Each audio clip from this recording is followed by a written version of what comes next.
Beleza, gente. Bom dia aí para todo mundo. Vamos começando então aqui, vou fazer alguns exercícios com vocês para tentar ajudar vocês no que tem nessa lista para a gente ir desenrolando. Se vocês tiverem qualquer dúvida em qualquer passo do que eu estou fazendo aqui, pode interromper, pode perguntar. Essa aula é bem aberta para a gente discutir o que vocês tiverem com dúvida, tá? De qualquer conceito. Então, vou começar aqui com como é que a gente consegue obter as informações de mistura quando você tem uma equação dada. Então, essa questão aqui é a questão 6.42 do livro de vocês, do Koretsky, a versão em inglês. E aí ele tem, apresentando aqui, que para um sistema binário, a uma temperatura e pressão constante, você tem esse determinado volume molar, dado em centímetro cúbico por mol, que é dado por essa equação, em que você tem que aqui YA é a composição do componente A, e YB é a composição do componente B. Então, tem aqui três perguntinhas, né? Para saber primeiro qual é o volume molar de espécie pura para o componente A. A segunda pergunta é perguntando, então, para que a gente possa apresentar uma expressão para o volume parcial molar, VA barra, em termos de YB. E qual é o volume parcial molar de diluição infinita, VA barra de diluição infinita aqui, ok? E a última pergunta é se o volume de mistura é maior, igual ou menor do que zero e pedir para explicar. Então, essa aqui seria a primeira questão para a gente resolver juntos hoje, tá? Ok, então, item A, né? Você tem a expressão V, que vai ser igual a 100 que multiplica YA, mais 80 que multiplica YB, mais 2,5 que multiplica YA e YB. Ok, então, vocês devem lembrar que, então, aqui o que a gente está descrevendo, isso daqui é para ser o volume de solução total, né?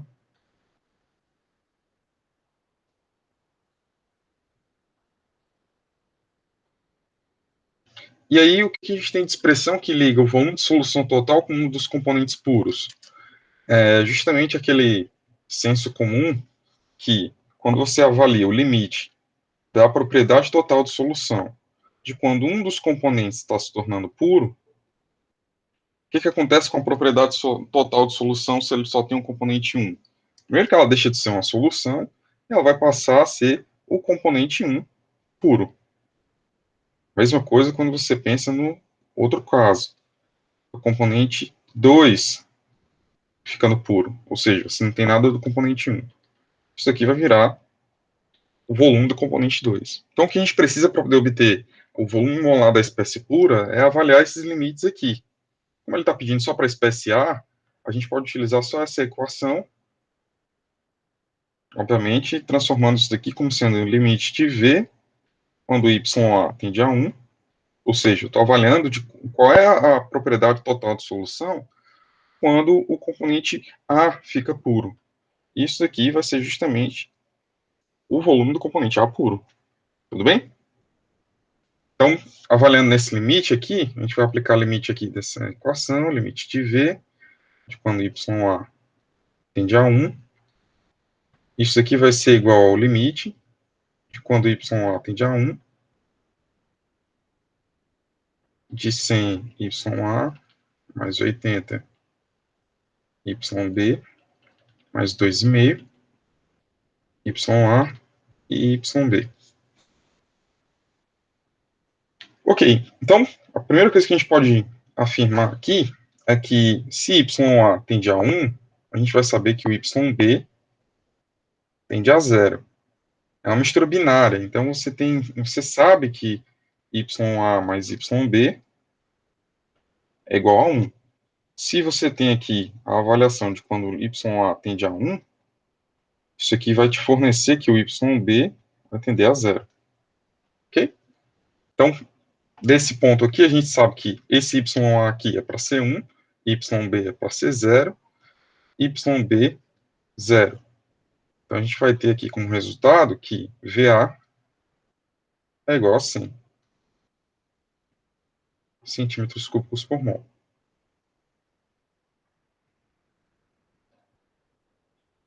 Esse é o VA. Se a gente fizesse isso aqui para o VB, a gente consegue fazer aqui de cabeça, né? Então, se você está pensando no VB, isso quer dizer que o YA tem que ser igual a zero. Então, YA vai tender a zero, YB vai tender a 1. Então, YA 0, YB 1, YA 0. Então, VB seria igual a 80 centímetros cúbicos por mol. A questão não está perguntando isso, mas eu estou falando só para a gente conseguir observar que, quando você tem V descrito dessa forma, YA, YB, YA vezes YB, esse 100 aqui, normalmente é o VA, esse 80 aqui, normalmente é o VB.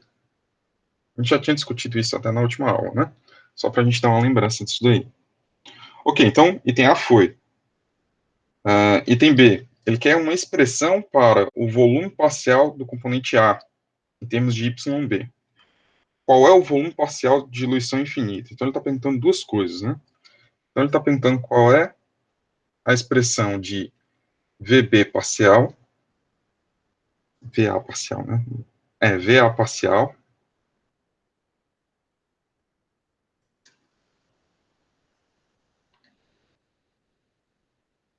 E também ele quer saber qual é o VA parcial de diluição infinita. Ok, então, nesse ponto aqui, a gente precisa se lembrar daquela expressão que a gente tem que relaciona qualquer propriedade parcial molar do componente 1 em função da própria propriedade parcial molar mais x2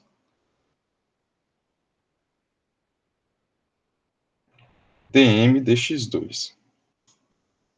Ok? Se você quisesse fazer esse cálculo para o componente 2, desculpa, isso aqui é dx1.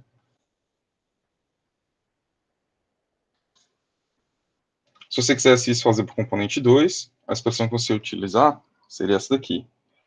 Propriedade m menos x1 dm dx1. Ok?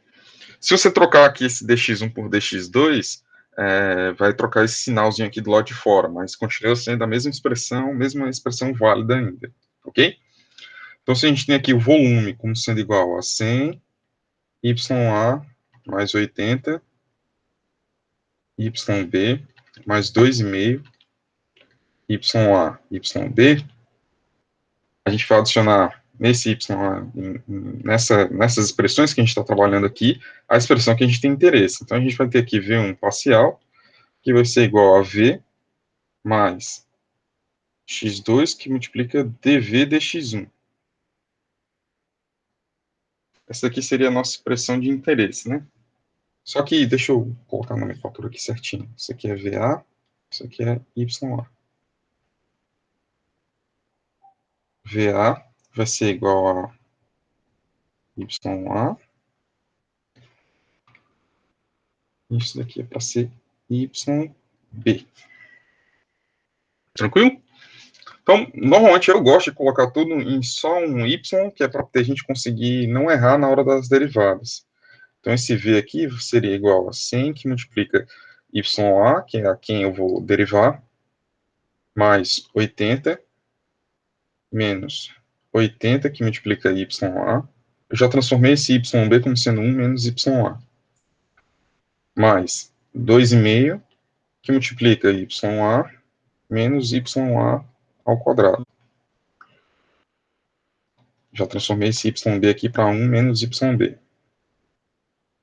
100 YA mais 80 menos 80 YA. Esse 80 tá bonitinho, né? Deixa eu apagar aqui esse negócio.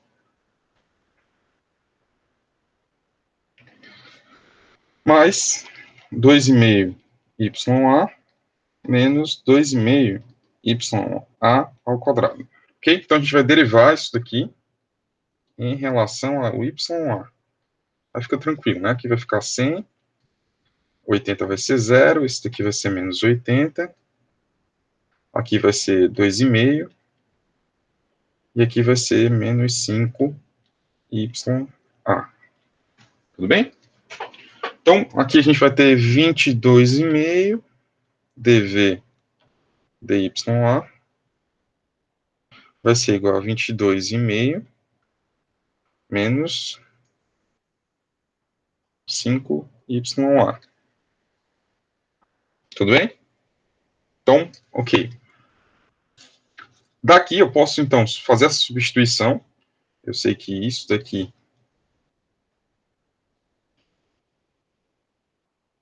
eu posso substituir aqui nesse trecho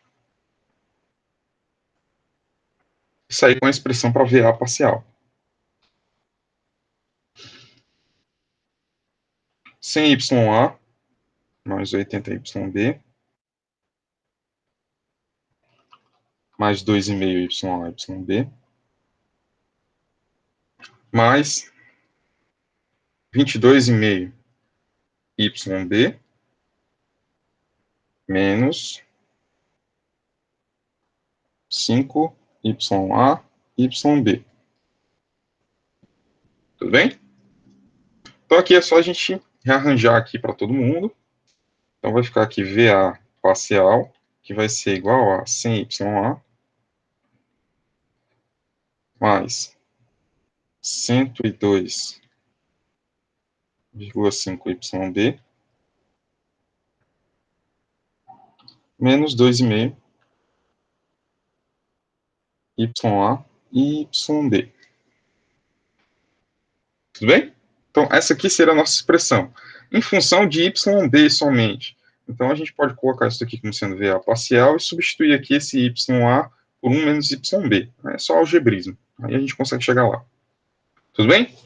A pergunta aqui que ele fez, então, é perguntando qual é o valor de VA parcial de diluição infinita. Então, se isso daqui está se referindo à diluição infinita, isso quer dizer, o que é a componente A, qual é o valor de YA para quando você tem o componente A infinitamente diluído. Então, infinitamente diluído é um termo chique para quando você dizer que você não tem quase nada do componente A. Então, o componente A ele está tendendo a zero. Ou seja, você vai avaliar um novo limite aqui, e aí esse limite é, avaliando o limite de quando VA parcial de quando YA tende a zero, qual é o valor de VA? Então, esse VA parcial vai ser VA parcial de diluição infinita. Tranquilo? Então, sendo assim, a gente vai ter a avaliação aqui desse VA parcial, quando o YA tende a zero. A gente já viu aqui que quando o YA tende a zero, o YB tende a 1. Então, A zero, zero. Então, isso daqui vai ser 102,5 centímetros cúbicos por mol.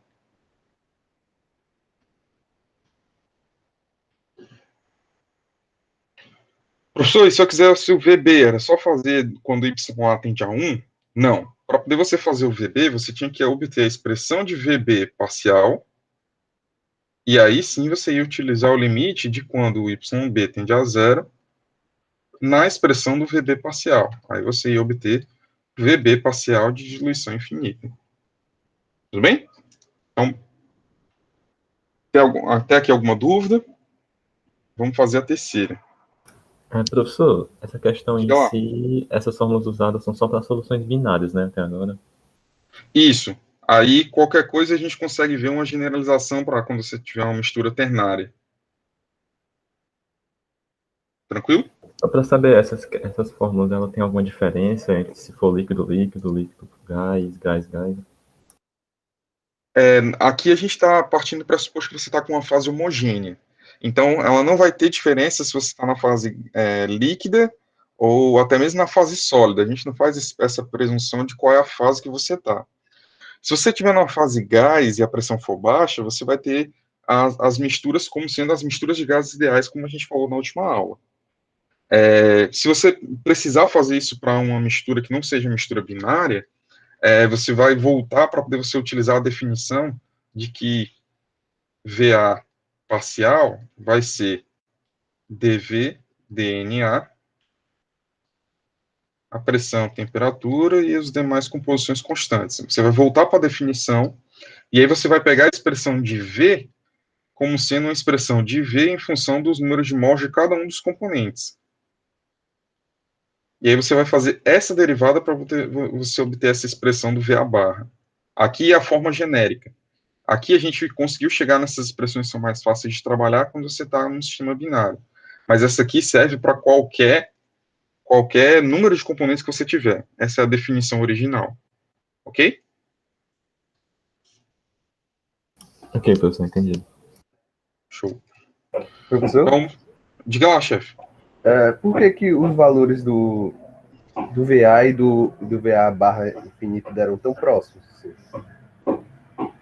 Pronto, é algo que a gente vai discutir agora na terceira linha, mas é interessante sua pergunta. Se você for parar para pensar, eu acho que faltou aqui eu colocar só o símbolozinho de diluição infinita para a gente não se confundir. Então, a diluição infinita é quando o componente A ele está completamente cercado por somente moléculas do componente B. E como a gente já discutiu em forças de interação, quanto mais diferente for o componente A e o componente B, maior vai ser a diferença que você vai ter nas forças de interação entre eles. Então, talvez a justificativa que eu consiga falar aqui para você seja de que a molécula A e B não são tão diferentes assim, para poder você não ter uma diferença tão grande nesse volume dele em estado puro, ou quando ele está no estado mais desfavorável possível para ele em relação ao componente puro, que é quando ele está infinitamente diluído. São dois estados bem diferentes. Se ele está somente ele cercado de moléculas do componente A, ou se ele está cercado de moléculas do componente B, as forças de interação são bem diferentes entre uma e outra. O que eu posso afirmar é que não é tão diferente assim, já que os volumes deram até próximos. Né? Então, mas normalmente o volume você altera pouco, não tem tanta variação assim não. H pode ser bem sensível à variação de composição, o volume, as coisas dilatarem, comprimirem, assim, normalmente não é muito, mas pode ter esse efeito, e é por isso que vocês têm essa habilidade aqui sendo desenvolvida para conseguir fazer essa avaliação. Tranquilo? Beleza. Deixa eu pegar aqui o enunciado de novo. Então, ok, aqui. Então, aqui a terceira é para a gente tentar avaliar qual é o volume de mistura e tentar avaliar se ele é maior, menor ou igual a zero. Então, para isso, a gente precisa lembrar da definição do que é ΔV de mistura. Então, ΔV de mistura, ou melhor dizendo, né, qualquer propriedade de mistura é a propriedade menos o somatório de xi, propriedade do componente puro i. Isso aqui é a propriedade de mistura. Na verdade, é a variação devido ao processo de mistura.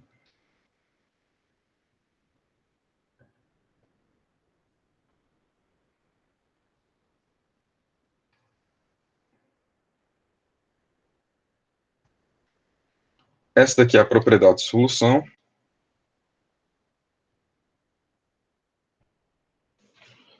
Aqui você tem, então, MI como sendo a propriedade do componente puro I.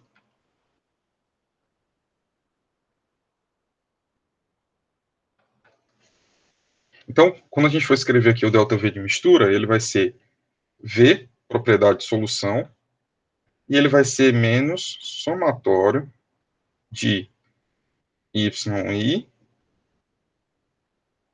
VI.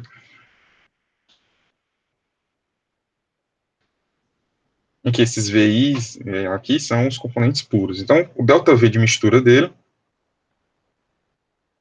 vai ser V menos VA YA menos VB YB. Tranquilo? Ok, então esse ΔV de mistura aqui, a gente já viu que o VA é 100, então isso aqui vai ser menos 100, que multiplica YA, menos 80, que multiplica YB. E aí, se a gente colocar aqui o ΔV de mistura, a gente vai ver um negocinho aqui acontecendo. Vai ter aqui 100 YA, mais 80 YB, mais 2,5 YA, YB, menos 100 YA, menos 80 YB. esse aqui e esse aqui, vai embora com esse aqui e esse daqui. Então, a gente vai ver aqui que o ΔV de mistura é igual a 2,5 YA, YB. Essa quantidade aqui é sempre positiva, é sempre negativa, é igual a zero. Como é que varia essa quantidade aqui? Para você fazer essa avaliação, você tem que lembrar que YA e YB são sempre positivas. Você não tem uma composição negativa de um determinado componente. Então, se isso daqui é sempre positivo, esse termozinho aqui que está antes desse produto YA e YB é que vai determinar o sinal. Então, nesse caso aqui que a gente está avaliando, a gente vai ter aqui ΔV de mistura, sempre positivo. E aí, o que quer dizer um ΔV de mistura sempre positivo? É que se você adicionar aqui, se você tiver aqui uma determinada quantidade do componente A, e se você tiver aqui uma determinada quantidade do componente B, para todas as composições, independente de qual é a quantidade relativa entre eles, que você misturar, o efeito de mistura que você vai observar aqui é uma dilatação, é um aumento do volume molar.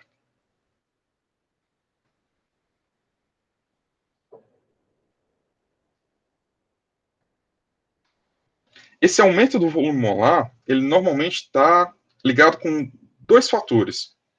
O primeiro desses fatores é um fator de empacotamento.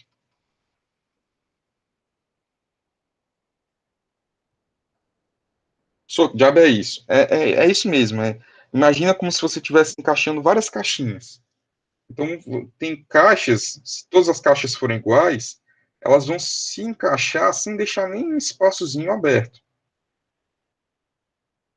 Imagina os correios ali preparando entregas, e aí eles vão empilhando as caixas, eles conseguem manter as caixas todas encaixadinhas, bem bonitinhas.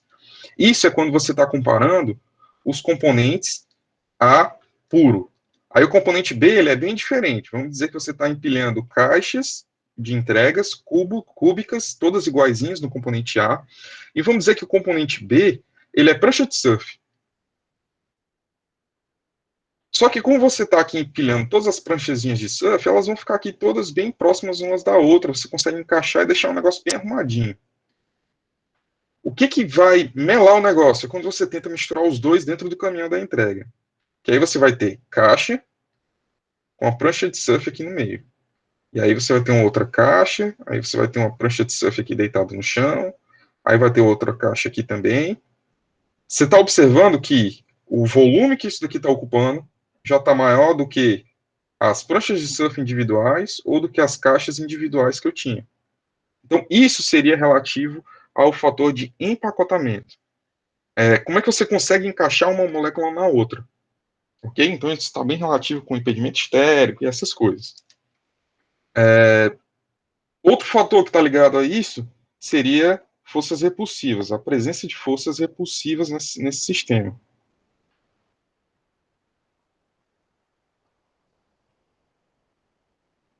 O que seriam essas forças repulsivas? Durante esse processo de encaixe, como se você tivesse, eu sempre falo desse exemplo, né? Vamos pensar aqui em um torcedor do Flamengo e um torcedor, sei lá, do Vasco. Se você mantém cada uma das torcidas separadas, vai estar tudo na paz, vai estar tudo tranquilo, não tem nenhuma força repulsiva entre os componentes puros. Ou a força repulsiva já é a força repulsiva normal. Agora, quando você tenta misturar todo mundo junto, é que aumenta as forças repulsivas, né? Então, o ódio aqui entre um e outro vai fazer com que você tenha, para manter todo mundo na sua sanidade normal, você vai ter que ter um volume maior para poder acomodar essas duas torcidas. Não sei se eu consegui ser claro, né? Mas quando você tem, por exemplo, uma repulsão das forças intramoleculares, e que essas forças, juntamente com os fatores de empacotamento, fazem com que você tenha um aumento do volume molar devido ao processo de mistura.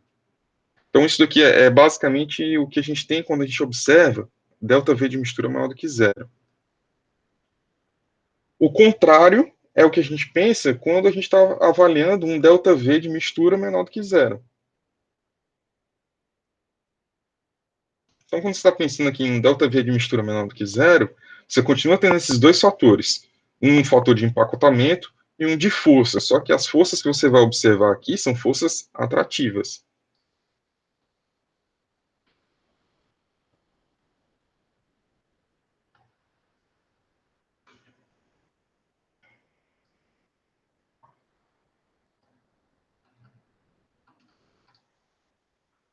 Ok? Então, quando a gente pensa em torno do volume, isso aí é meio que, tá, como é que isso me ajuda industrialmente? Sinceramente, muito pouco. Isso te ajuda muito no conhecimento da interação molecular. E essa interação molecular, que está presente aqui, manifestada no volume, que é mais fácil de entender, vai estar manifestada em outras propriedades termodinâmicas que também são mais importantes do ponto de vista do processo, como o coeficiente de atividade e o coeficiente de fugacidade. Então, esses mesmos fatores que você está observando influenciando no volume, eles também vão influenciar parâmetros que controlam o equilíbrio de fases. E aí, isso, industrialmente, é muito importante. Vocês têm alguma dúvida? Sem dúvida. Então, passando para frente aqui. Esse gráfico aqui é um gráfico do livro texto, e eu queria ver se a gente conseguia fazer algumas avaliações do que a gente fez, equacionando, né, com a equação dada, se a gente conseguia fazer as mesmas observações, mas agora utilizando o gráfico. Então, vamos tomar como referência aqui a composição de 0,5. Vamos ver se a gente consegue avaliar, não para a composição de 0,5, né, mas de maneira geral, qual o valor de V1, qual o valor de V2, qual é o valor de V1 parcial para composição de 0,5, V2 parcial para composição de 0,5, e se a gente consegue também avaliar isso daqui como sendo V1 parcial de diluição infinita e V2 parcial de diluição infinita. Ok? Então vamos lá. Para poder a gente avaliar V1 e V2 parcial. Desculpa, V1 e V2 propriedade do componente puro. Então, a mesma história do limite. Eu estou olhando para um gráfico de V.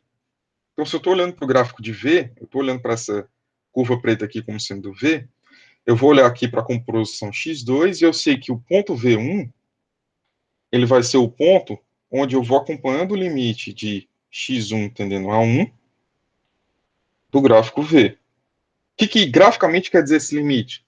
Se isso daqui é x2, se x2 está crescendo para esse lado, então eu sei que x1 cresce para o outro lado. Então, se eu quero componente 1 puro, eu tenho que ir na direção do crescimento de x1. Então, x1 é para a esquerda.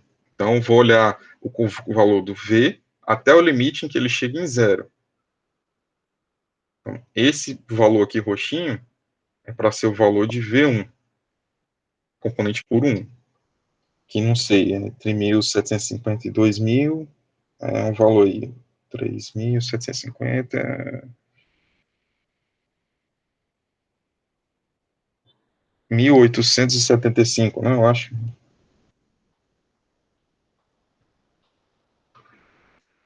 Ok, então, esse aí é o valor de V1, o valor de V2 o contrário, né?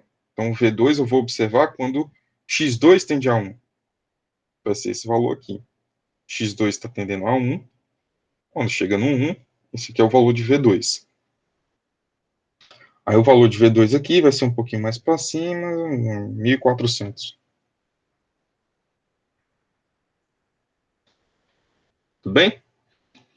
Então, para a gente saber aqui os valores de V1 parcial e V2 parcial, a gente já falou na última aula que a gente pode pensar através de uma determinada reta aqui.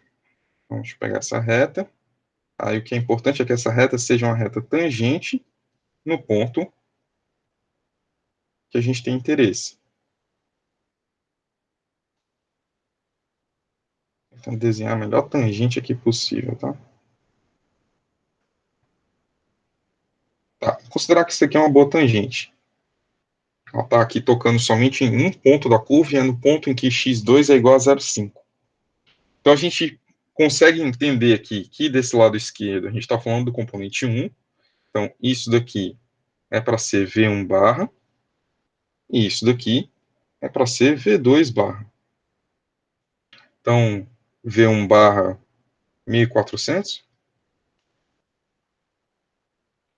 Óbvio que você tem que ser um pouco mais preciso do que isso daqui, tá? Mas eu estou só dando um exemplo aqui para vocês e mostrando como é que a gente consegue fazer. V2 barra vai ser aqui 900, vai. Tudo bem? Como é que a gente consegue, então, avaliar? Vou pegar aqui outro gráfico para poder não ficar muito estressante. V1 barra e V2 barra de diluição infinita. Então, se eu sei que esse V1 barra de diluição infinita, eu avalio ele com V1 barra no limite em que x1 tende a zero, então eu vou pegar essa mesma, vou pegar as tangentes que a tangente que a gente desenhou ali, só que eu tenho que desenhar essa tangente aqui quando x1 está tendendo a zero. Então, eu vou ter aqui uma tangente.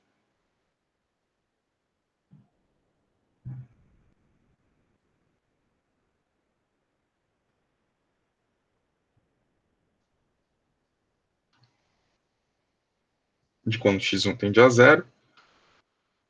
E eu vou ter aqui uma outra tangente.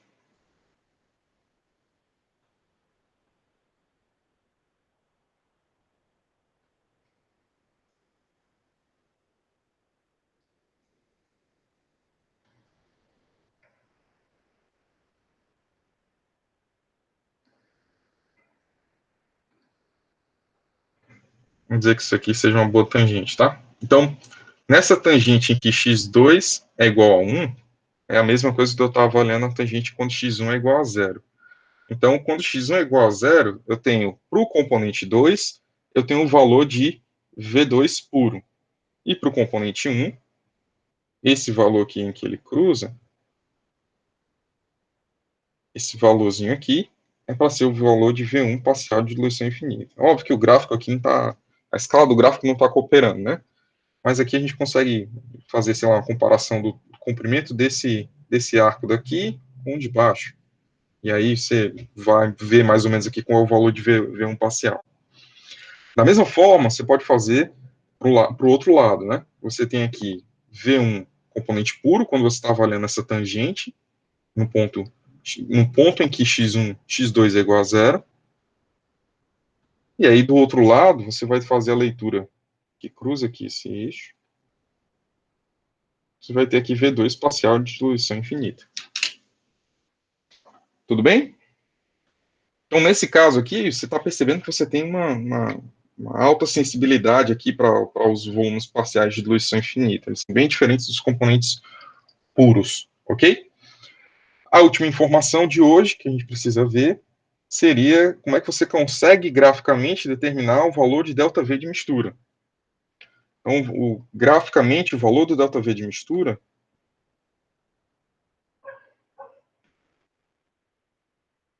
é quando você pega esse ponto